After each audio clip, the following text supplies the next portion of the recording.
የኦሮሞን ህዝብ ማን ሀገር ቀምቶት ነው የሀገር ባለቤትነት ጥያቄ የሚያነሳው? በትርክቶቻችን ውስጥ ነው እሱ የተፈጠረው። በነገራችን ላይ በትርክቶቻችን ውስጥ የኦሮሞ ጀግኖችን፣ የኦሮሞ ባህልን፣ የኦሮሞ ቋንቋን፣ የኦሮሞን በዚች ሀገር አገር ግንባታ የዋለውን ውለታ በተገቢው ልክ ያለ ማካተት ችግር አለብን ነበረብን። የኛ የትርክትና የታሪክ ወይም የሀገር መንግስት የትርክት ጉዳይ በአቅጣጫ ሰሜን፣ በመደብ የላይኛው መደብ፣ በሃይማኖት ክርስትናን መሰረት አድርጎ ነው የሚጓዘው። በዚህ ምክንያት ይሄ ያገለላቸው አካላት አሉ። የአካታችነት ጥያቄ አለ። የአካታችነት ጥያቄ ነው የሀገር ባለቤትነት ጥያቄ። በነገራችን ላይ የዳንኤል ነገር ዳንኤል ክብረት የኢትዮጵያ ነገስታት የኦሮሞ ታሪክ እንዳይካተት በመወሰናቸው የተነሳ ኦሮሞ መካተት አለብኝ ብሎ ጫካ እንደገባ አዲስ ተረት ከራሱ አእምሮ አንቅቶ እየነገረን ነው። ዳንኤል እንዲህ ያለ የሚከሳቸው የኢትዮጵያ ነገስታት ግን ኢትዮጵያን ያጠፉትን ቅኝ ገዢና ወራሪ ሰፋሪዎችን የኢትዮጵያ ታሪክ፣ መንግስት፣ የጦር ስርዓት፣ የአስተዳደር መዋቅርና የፖለቲካ ህይወት አካል አድርገው አካተቱ እንጂ የአገሬን ዳር ድንበር ደፈራችሁ፣ ስልጣኔዋን አጠፋችሁ፣ የአያት ቅድመ አያቶችን አጽመ ርስት የወረራችሁ ባዕዳን ስለሆናችሁ ወደ መጣችሁበትና አገሬ ወደምትሉት ተመለሱ ብለው ሰይፍ አልመዘዙባቸውም ነበር። በእውነቱ የኢትዮጵያ ነገስታት ወራሪዎቹን የታሪካቸውና የመንግስታቸው አካል ማድረጋቸው ብቻ ሳይሆን የአባቶቻቸውን ርስትና ለምለሙን የሀገራችን ክፍል ያውን በነባሮች ርስት ላይ በወረራ የተስፋፋውን ወራሪ አሳልፈው ሰጥተው ባለ ሀገር ያደረጉት እነሱ ነበሩ። በዳንኤል ተረት መሰረት ዳግማዊ ምኒልክ የጦር መሪያቸውን የንግስናቸው ተካፋይ መሆኑን እንዲህ ሲሉ ስንኝ የቋጠሩት አካታች ስላልነበሩ ነው። ጎበና ጎበና ጎበና የኔ የጦር ንጉስ አንተ የአገር ንጉስ እኔ።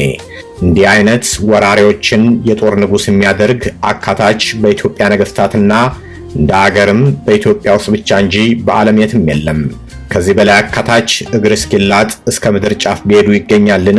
የኢትዮጵያ ነገስታት መከሰስ ካለባቸው መከሰስ ያለባቸው እንደ ስፓኞች አገራችንን የወረሩትን ስልጣኔዋን ያጠፉትን አረመኔዎች፣ ከ28 በላይ ነገዶችን አጥፍተው የቀሩትን ከርስታቸው ያፈናቀሉትን ቅኝ ገዢ ሰፋሪዎች ለተጠቀሙበት አፈላማ አስከፍለው ወደ አገራቸው ባለመመለሳቸውና ባለአጽመ ርስቶቹን ወደ አጽመ ርስታቸው ባለመመለሳቸው ብቻ ነው። ከዚህ ውጪ የኢትዮጵያ ነገስታት በእያንዳንዱ የኦሮሞ ደጃፍ አባ ኦሮሞ ተብለው ሐውልት ሊቆምላቸው የሚገባ የኦሮሞ የዘላለም ባለውለታ ናቸው እንጂ ዳንኤል እንደሚያቀርበው በአመድ አፋሽነት ሊወቀሱ የሚገባቸው አልነበሩም።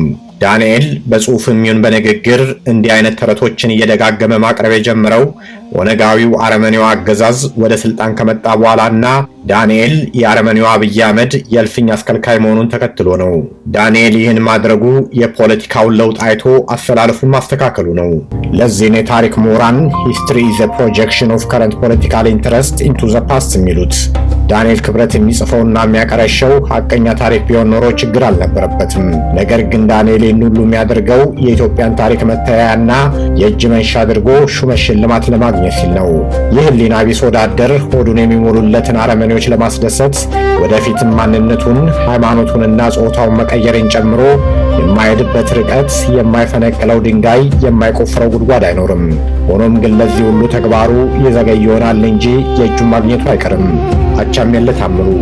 ዳንኤል ክብረት ክለብ ሙስሊሞች ምን ብሎ ነበር? እንደዚህ ብሎ ነበር፣ ስሙት። አገሪቱ ጠፍታ ዙሪያው በእስላም ተወሮ አረማዊነት በስቶባት ብዙ አብያተ ክርስቲያናት ፈርሰው የኢትዮጵያ መሬት ተቆርሶ ተራራ ላይ ተሰብስቦ ውጤቱን አየነው፣ ግን አልተማርንም። እዚህ ሀገር ተወልደው እዚህ ሀገር አድገው የሃይማኖት ትምህርት ተምረው ጥቁሩን ሂጃብ ለብሰው የሚሄዱ እኮ ሙስሊሞች እነሱን አይተን አንማርም። እኛ እንዲያደነቅ ይገርማል። ሌላኛው በጣም የሚገርም ዲያቆን ዳንኤል ክብረት ለኦሮሞ ተናጋሪዎች እንደዚሁም ደግሞ በኦሮምኛ ለሚያመልኩ ሰዎች ጣራ የደረሰ ጥላቻ ነው። ይህንንም ከመሞቱ በፊት ተናግሯል። በቪዲዮ ነው የተናገረው። ስሙት። እንደዚህ ነው የሚለው። ስለዚህ እነዚህ ሰዎች ሽፋን ይሰጣሉ። ሽፋን አንዱ አሁን ዋና ሽፋን ሲሰጥ የነበረ ድሬዳዋ ሀገረ ስብከት ውስጥ የነበረ ሰው እዚህ አትላንታ መጥቷል ሲሉ ነበር። እዚህ አትላንታ መጥቷል፣ እንደውም እዚህ ቤተክርስቲያን መጥቶ ዘምሯል ነው ያሉኝ። እዚህ መጥቶ በኦሮሞኛ ዘምሯል ሲሉ ነበር። ድሬዳዋን ቤተክርስቲያን ያስመታ ሰው ነው። ገብርኤል ነው ብቻ በኦሮሞኛ እንደዘመረ ነግረውኛል።